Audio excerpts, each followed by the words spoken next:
Do you ever feel overwhelmed by the ever-changing world of technology? Tech It Out can help make some sense of it all. Breaking down geek speak into street speak, technology columnist, author, and TV personality Mark Saltzman covers consumer technology each week for every listener. Mark tackles the latest news, reviews, and how-tos to help you understand what's hot, what's not, and why. Hey everyone, welcome to episode 189 of Tech It Out. Well, I guess if you're listening to this on your local radio station, it doesn't really matter what episode number it is, but increasingly listeners are tuning in to the podcast edition of Tech It Out, which is great. However you like to listen to the show, thank you. And welcome to Tech It Out, where each week tech is not only celebrated, but demystified. On this week's episode, we're going to talk with a 14-year-old girl working with MIT to detect suicidal thoughts on social media. Wow. Verizon joins us to talk Robo-Callers and how to fight back for free. And we'll chat with Popwallet, which rewards you for using your phone to buy things. You can be rewarded with coupons and offers, rebates, loyalty, and gift cards, and more. All of this and more on an all-new Tech It Out, powered by Asus, which I'll tell you more about shortly. But let's kick off the show with our first interview. Whether it's on social media or through email, I love hearing from young people who are super passionate about a topic and with enough chutzpah to write me and tell me their story. And so I was very impressed to get a note from a 14-year-old named Alicia Aurora, based in Toronto, who is an advocate for mental health. And she's currently the youngest researcher at MIT's AI lab to diagnose mental illnesses through machine learning. Wow. Well, Alicia is joining us on the phone right now. Thank you so much for your time, Alicia. Great to chat with you. Well, thank you, Mark. It's a pleasure to be here. All right. Why don't you first tell us a bit about yourself, and then we'll dive into your work. Well, for sure. I'm a 14-year-old, just started high school this year, and I like to call myself a futurist because I really believe that,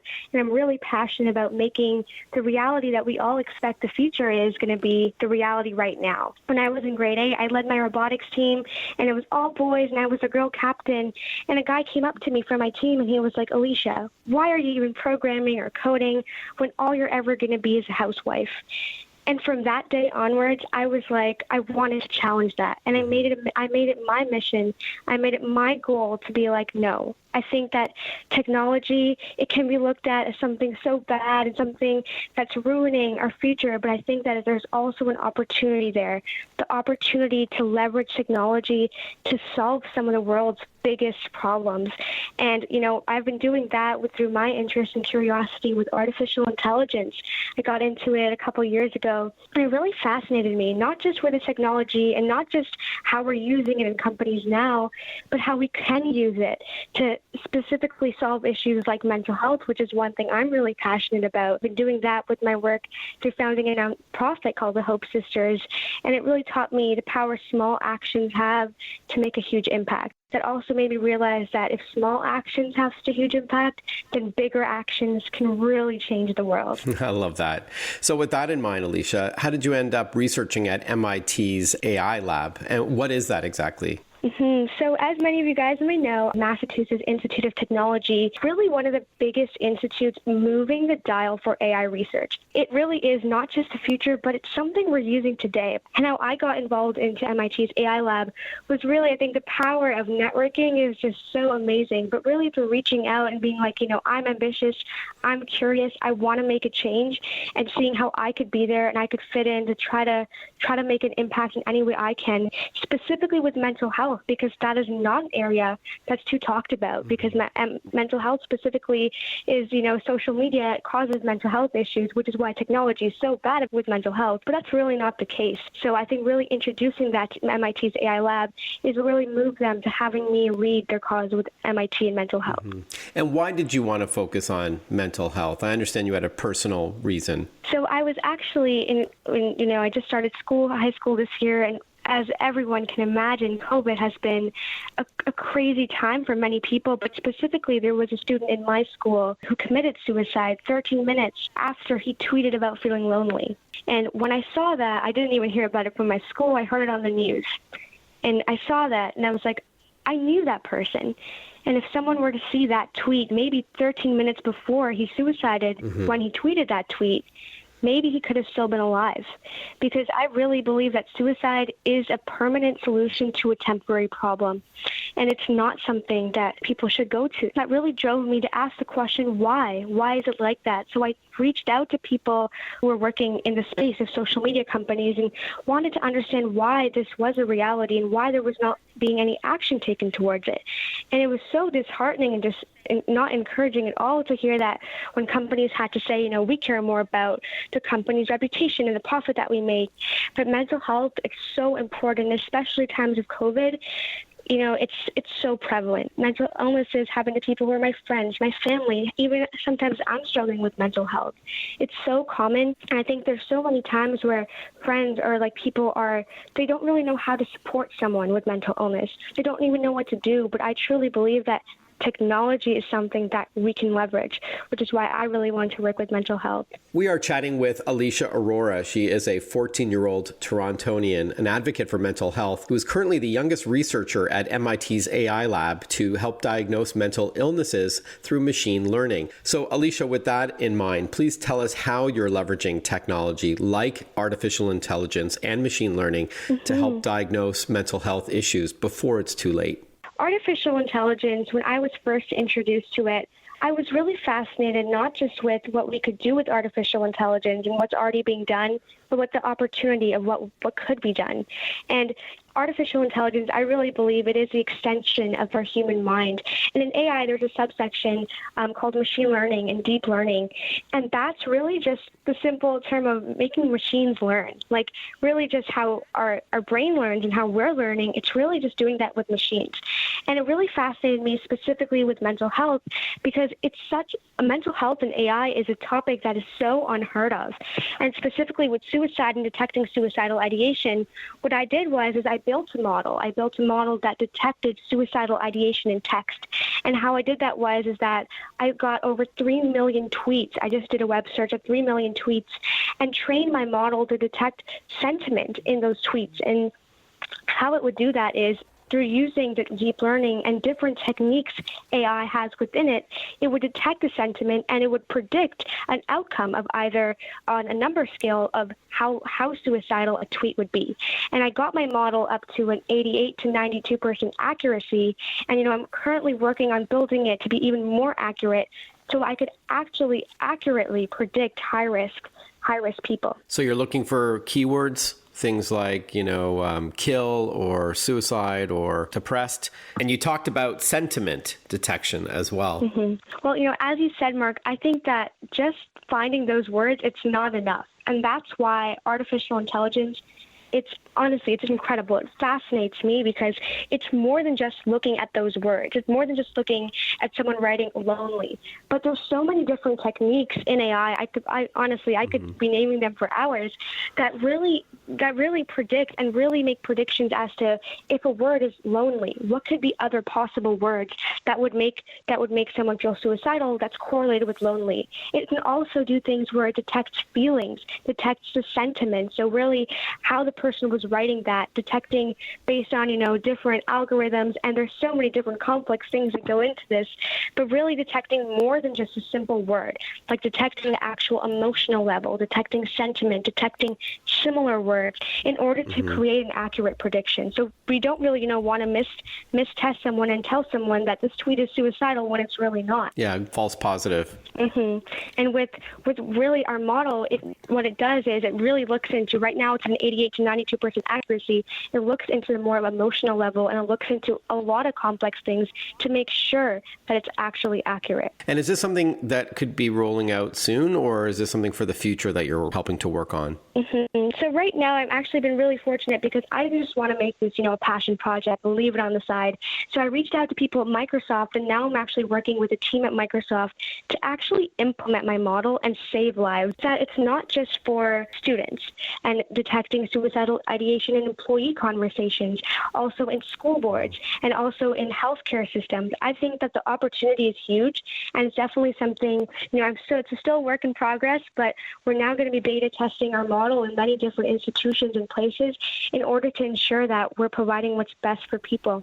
Amazing. So impressive. Before we wrap up, Alicia, do you have any advice for other young women who may feel they're maybe too young to make a difference? Yes, I think that exactly what you said there. You're never too young to make a difference. And with me, I've had so many times where I felt so discouraged. I talk to people from social media companies and they're like, this is never going to work. But what it really takes is not taking no for an answer. You got to keep knocking on doors until they hear you. It's not about knocking on someone's door one time, but it's about showing up 50 times until they remember. That's what really matters. It's so easy for you to believe what other people are going to tell you, but it's hard to challenge that. And that's all it really takes, the resilience and to keep knocking on people's doors and not taking no for an answer. And the second part of that is having a passion for wanting to make the world a better place. And when you have those two things together, I think that the options are limitless. Alicia, I am beyond blown away. Keep doing what you're doing. Where can we learn more about your work, by the way, for those interested? So you can actually check out my website, which is aliciaaurora.ca, to learn more about my work. And also I have a newsletter, so if you go on my website, I could definitely, if you sign up for my newsletter, to get monthly updates on the work that I'm doing. Awesome. Again, it's Alicia Aurora, so ALISHAARORA. Yes. .ca. Once again, Alicia, thank you so much for your time. Thank you so much. Boy, do I feel inadequate. I mean, what was I doing at 14?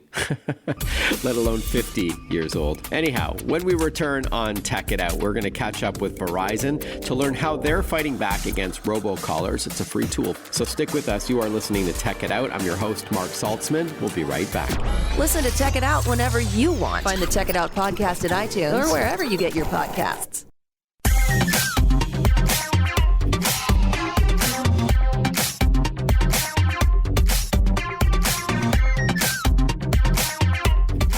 Welcome back to Tech It Out, everyone. This show is powered by ASUS for those in search of incredible. ASUS creates technology for today and tomorrow's smart life, including its line of award-winning laptops and desktops, monitors, smartphones, smartwatches, tablets, and much more. For those in search of incredible, visit asus.com/US/radio for more info. That's asus.com/US/radio. Consider it one of the most annoying byproducts of the information age, robocallers. We all get them, and it seems like they're impossible to stop. What are they exactly, and what is Verizon doing to fight back? Well, joining us to tell us what the new call filter tool is all about is Kate J., Corporate Comms Lead for Verizon Consumer Group. Welcome to the show, Kate. Good to chat with you. Thanks so much for having me. Why don't we start off at a high level? Let's get everybody on the same page. What is a robocaller exactly? Yeah, and I think, first it's important to note that not all robocalls are scams, right? There are legitimate robocalls. You might get them from your child's school, from your doctor. Right now there are, legitimate robocalls that are supporting the COVID vaccination efforts. Right. So, but the ones that, are causing the most pain for all of us, right, as we know, are those scam robocalls. So there's many, many scammers out there. So I thought it would be helpful to kind of walk through how a robocall campaign is created. Mm-hmm. All right. So you've got the bad guy, the scam operator. So the first thing that they're going to do, they need a list of numbers to call, right? So they're either going to develop that or they're going to acquire a list, somehow. So then they need to be able to get the call out, right? So they're going to look for cheap digital voice service so that they can make and receive phone calls, in these massive quantities. It really is spam, right? They do these in quick order.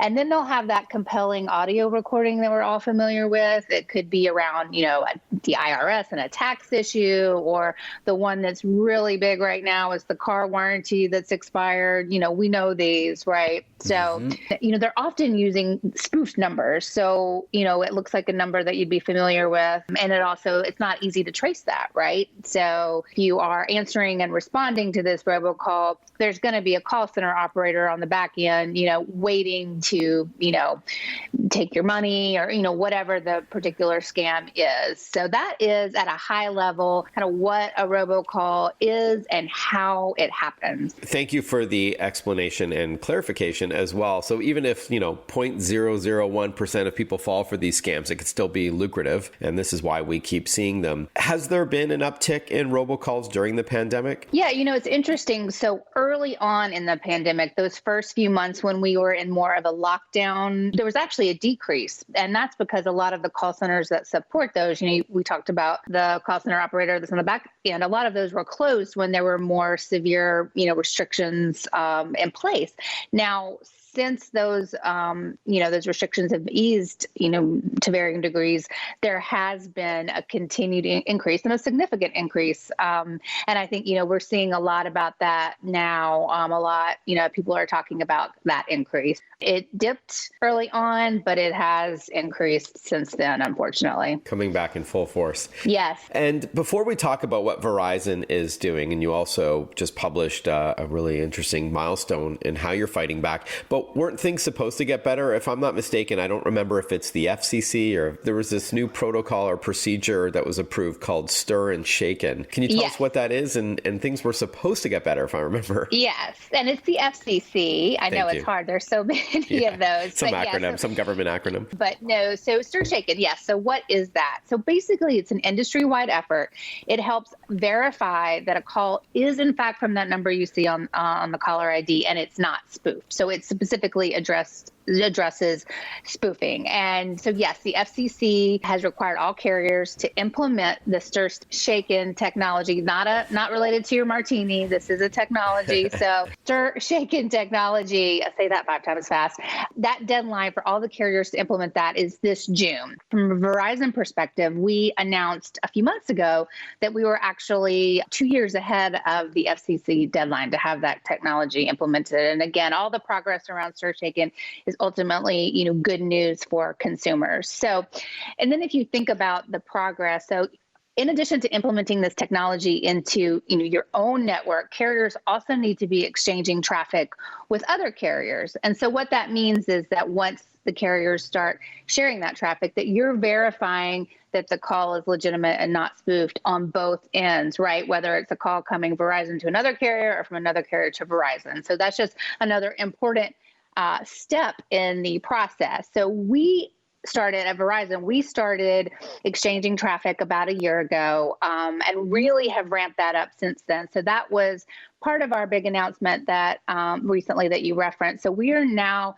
exchanging Stir Shaken enabled calls with wireless carriers that they collectively represent about 80% of the U.S. wireless industry. So that is great news for consumers. So when we went out with that announcement, we were around 24 million calls a day that we were exchanging. That number's already gone up by a few million, and it's just expected to increase as we continue to ramp that up. So, a lot of progress that has been made and that will continue to be made so that consumers, see the results of this effort.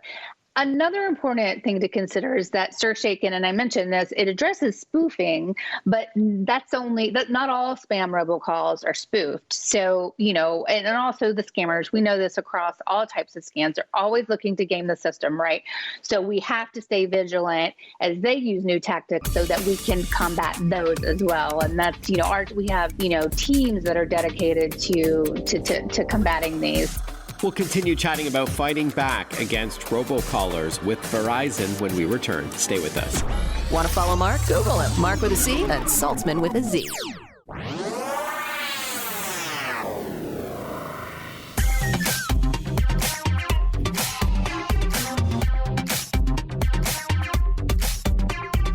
Breaking down geek speak into street speak. This is Tech It Out. Tech It Out with technology columnist, author, and TV personality Mark Saltzman.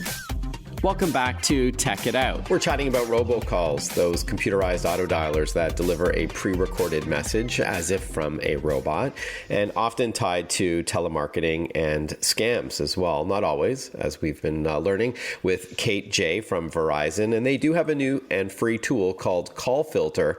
Tell us about that.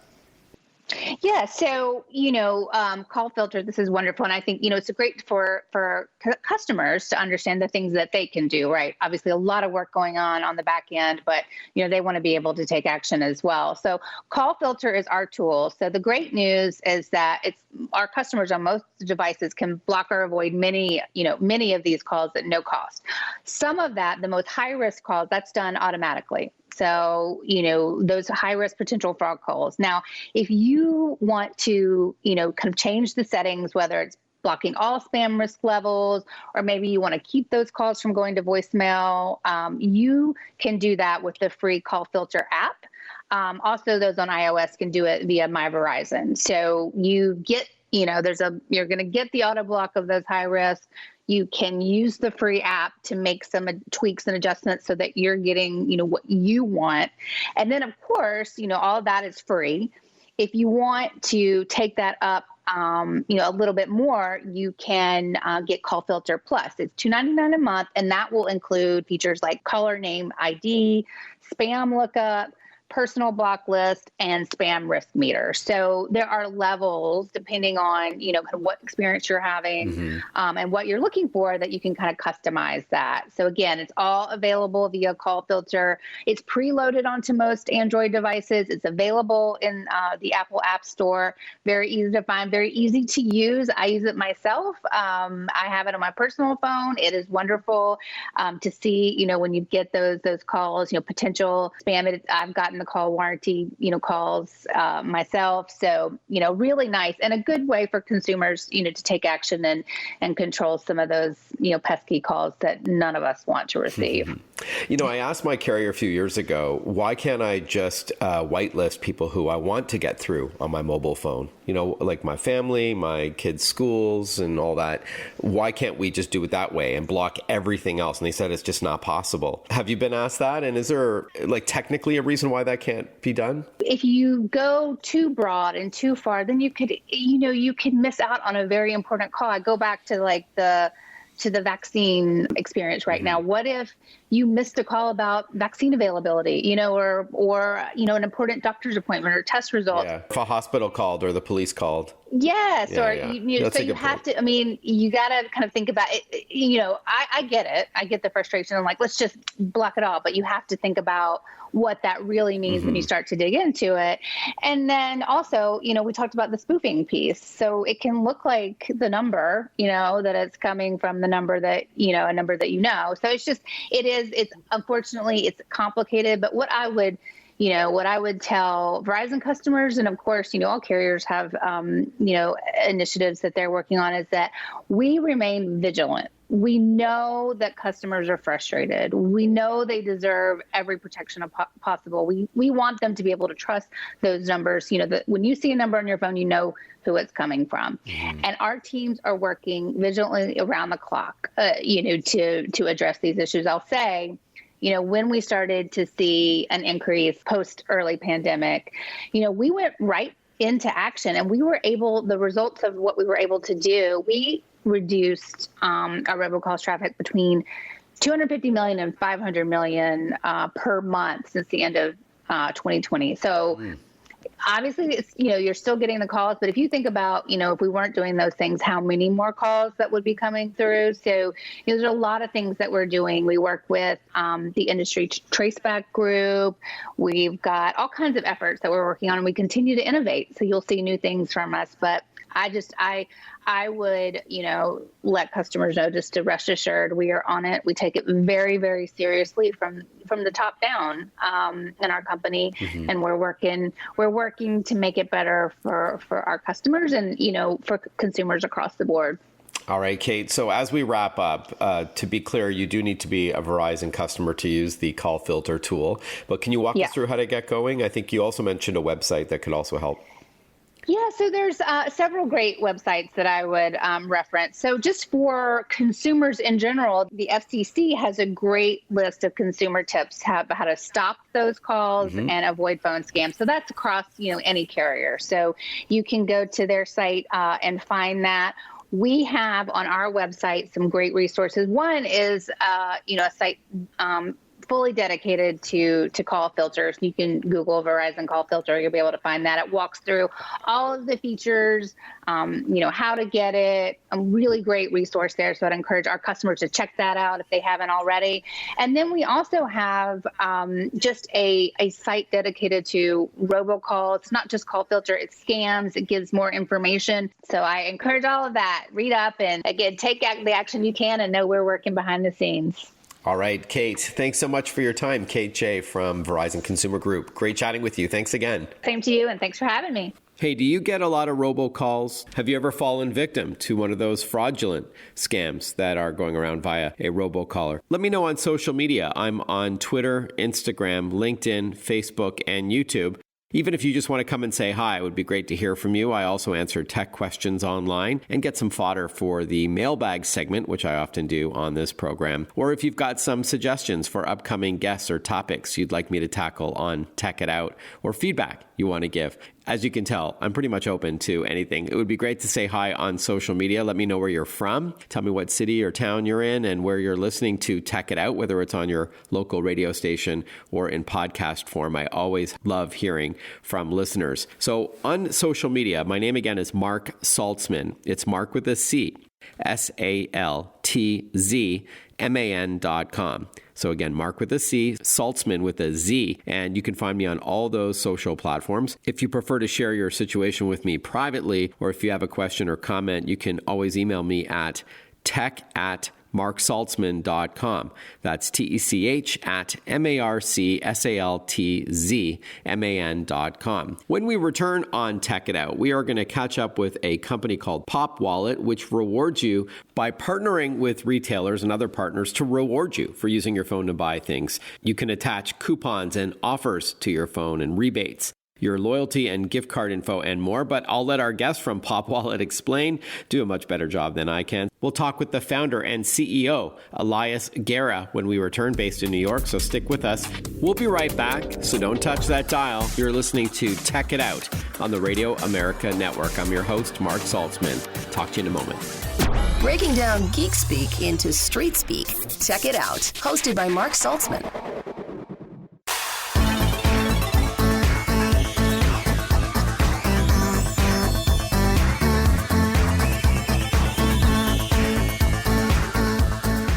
Welcome back, everyone. You're listening to Tech It Out, powered by ASUS. For those in search of incredible, check out all the ASUS laptops at asus.com/US/radio. And that includes its ZenBooks, VivoBooks, Chromebooks, and ExpertBooks, as well as its gaming line, the ROG or Republic of Gamers branded laptops with a ton of power under the hood, all at asus.com/US/radio. Millions of people like to pay for items at retail using their smartphones or smartwatches. And I don't suspect it'll take long before we're talking about hundreds of millions of people. It's fast and easy, safe and secure. And there are some other benefits to using mobile payment systems too, like Apple Wallet and Google Pay, as we're going to now hear about with Elias Guerra, founder and CEO of Popwallet. Welcome to the show, Elias. Thanks, Mark. Great to be with you today. Now, before we talk about Popwallet, to what do you attribute the popularity of mobile payments? I did say off the top, it's easy. You just tap your wrist or your phone and you're good to go. I think you nailed it. I mean, it really does come down to the simplicity of using your phone. So much of people's behavior is just based on that smartphone. You think about that phone's with us all the time, and the idea of just holding it up and tapping on something to make your payment, it's just a better way of doing it as opposed to carrying your credit cards or cash or those more traditional ways of paying for things. I remember once I took my youngest son to a theme park, like an amusement park, and my wife dropped us off. And I forgot my wallet, which is pretty rare, but it was embarrassing. And then, I want to buy my son lunch. So I remembered, of course, I had my phone, and I just tapped the little contactless terminal to buy him some lunch. And it was like, wow, this is really the future. And this is going back a number of years. It's caught on, but there's a lot of growth opportunities here. So with that in mind, Elias, payment systems like Apple Pay and Android Pay, Samsung Pay, they all seem to work well, but are they missing something? Yeah, I mean, the payment side of these wallets, they do work really well. And I think people are really adopting them. I think you can look at that consumer behavior from a few different lenses. One, globally, certainly in other markets outside of the US, the idea of using one's phone to buy something, that's been around for a while. Markets like China, other parts of Asia, that's just how commerce is transacted, and it's very mature there. When we look at the US, it really has increased rapidly this past year, driven largely in part from the pandemic. But more and more people, they're using their phones to pay for things. And I think that is fairly mature. Where I think that there's more opportunity and where we're seeing a lot of behavior shift is on that other side of the wallet. It's really anything. Think about payments, paper cash, plastic credit cards, right? That's natively in the wallet now. But all those other paper and plastic experiences, from your gift cards to your coupons to your loyalty cards to even more interesting things like your passport, your identification, your potentially your COVID vaccination certificate, all these other things that were traditionally paper and plastic belong in the smartphone. And the question is, well, do they belong in some third-party app, or does the place that makes the most sense, is it that pre-installed ubiquitous mobile wallet that comes on the smartphone itself? So that's where we see that right now there's a little bit of gap between what's possible and what's currently being delivered, but that's where we see the big opportunity going forward. And so that's where Popwallet comes in. Talk to us about what it is and how it works. Yeah, absolutely. So Popwallet, we call ourselves a mobile wallet marketing and customer experience management platform. But really what we are, we're a software company that provides tools for brands, for companies to engage their customers through mobile wallets. That engagement, it might look like a dynamic coupon or offer or a rebate, a gift card or a loyalty card, a ticket, other branded content. And the idea is when a brand, and the types of companies we work with are primarily CPG, so those consumer packaged goods companies, and then retailers. So if you're a store or if you have products that are sold in store, you're a great candidate for working with Popwallet, and they'll use us because they'll want to deliver these types of experiences to consumers through the mobile wallet. The mobile wallet that, as we touched on, consumers are using more and more every day. Right. Can you give us an example? And it's up to you if you want to plug a brand that you're working with and or a retailer, but maybe walk us through an example, loyalty card or a gift card. How would that work? Yeah. So the thing is we're actually appless. When we started the company a few years ago, it was having come from the mobile app space and seeing how difficult it is to build a good app, acquire users of that app, retain and re-engage those same users. And so when we built Popwallet to be a B2B platform for those types of brands, those CPG and retail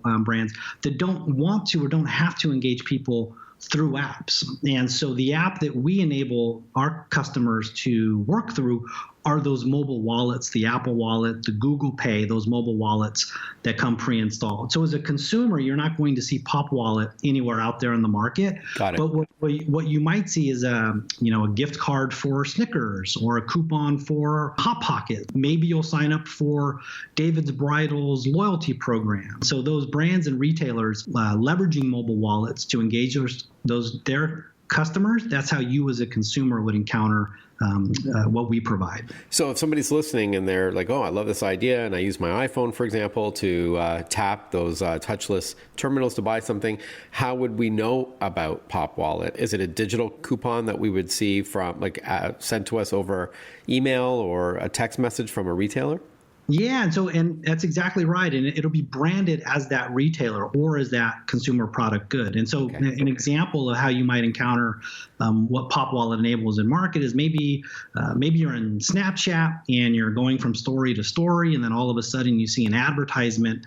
It's a short clip from Adidas, and Adidas is doing some branding there, and they say, save 20% off your next purchase. Well, you could swipe up on that, and you would have an offer that you could then save into your mobile wallet and go use it later in store. We'll continue chatting with Elias Guerra from Popwallet when we return. Stay with us.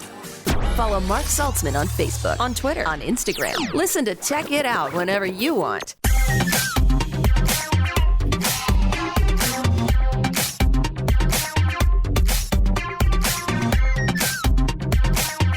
We're chatting with Elias Guerra, founder and CEO of Popwallet. Their mission is to help increase brand loyalty while providing an enriched customer experience. Before the break, we were talking about advantages for the consumer and for the business, if you want to continue that thought. Thanks, Elias. Yeah, for the consumer, it's really where it adds the most value, or for those use cases where I'm probably not going to tap through and buy my shoes then and there, right? I'm going to go to the Adidas store. Maybe I'm going to do it this weekend, right? Today's a Wednesday. So I want to save it. I want to act on it later. And the benefit for the brand is that once the consumer saves it to their wallet, well, they can communicate with that consumer. They can remind the consumer they have it there. They can really engage and make it easier for that consumer to redeem that offer. And the benefit for the consumer, if ever you've saved in your mobile wallet, maybe your boarding pass or a movie ticket back in the day, right? Remember when we used to go to movies?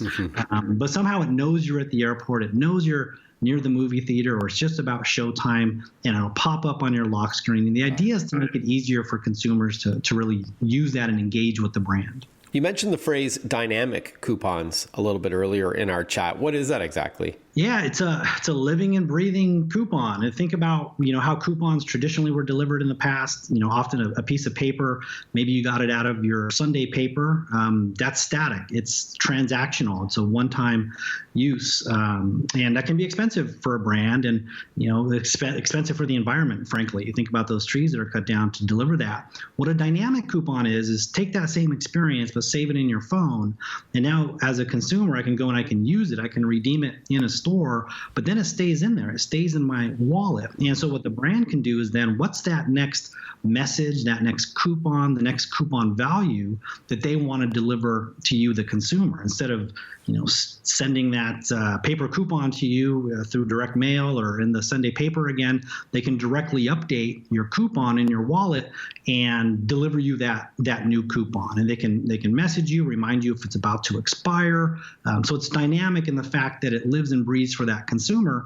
And again, the idea is that it makes it easier for the consumer to use and adds value to their shopping experience. Yeah, very cool. I got it. All right. And I asked you earlier about the benefits for the consumer, but obviously benefits for the retailer is that it does enrich the customer experience, probably makes that brand stickier, the value proposition there for the customer. So when you're talking with retailers and trying to sign them up on this platform, is there anything that they need to know or any hoops they need to jump through in order to pull the trigger on this? It's pretty simple to get started, and it really depends on what type of program the brand or retailer is looking to deliver to their consumers. So we typically work with them to understand that and get them up and running on our platform. What we find from our customers, is they're looking to satisfy their consumers' needs, right? Their shopper needs. And what, especially in the past year, a big need has been that need to remain contactless and safe. And you think about our own shopping experiences when you're in a store, you're probably not really wanting to touch anything right anymore, any more than you have to. And so that's really what's driving a lot of our conversations with brands and retailers today, is their customers asking them to keep them safe and help them shop and interact with the brand in the way that they want to. So that's a big part of the value proposition for both consumer and brand today. And to clarify, this is more for retail, not for online shopping.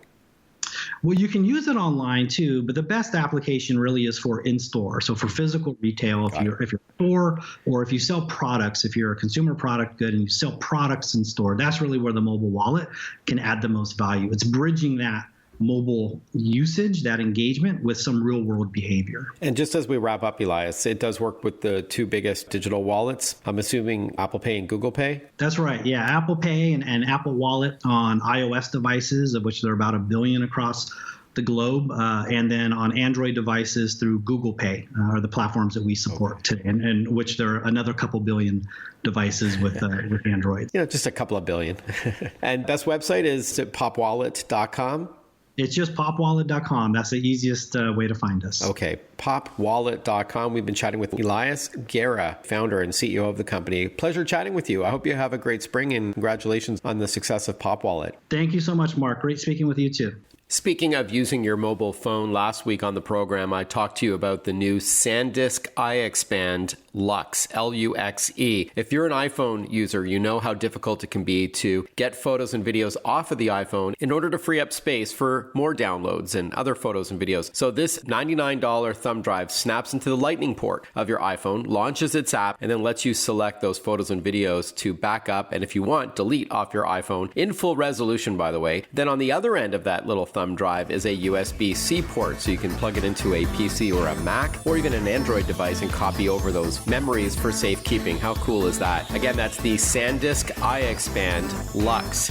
Thank you so much for tuning in to Tech It Out this hour. I hope you enjoyed the program. Have a healthy and happy week ahead. Hope you and your loved ones are getting vaccinated. and enjoying the better weather out there, the longer days, and I look forward to catching up with you next weekend for another episode of Tech It Out. Be well. Ciao.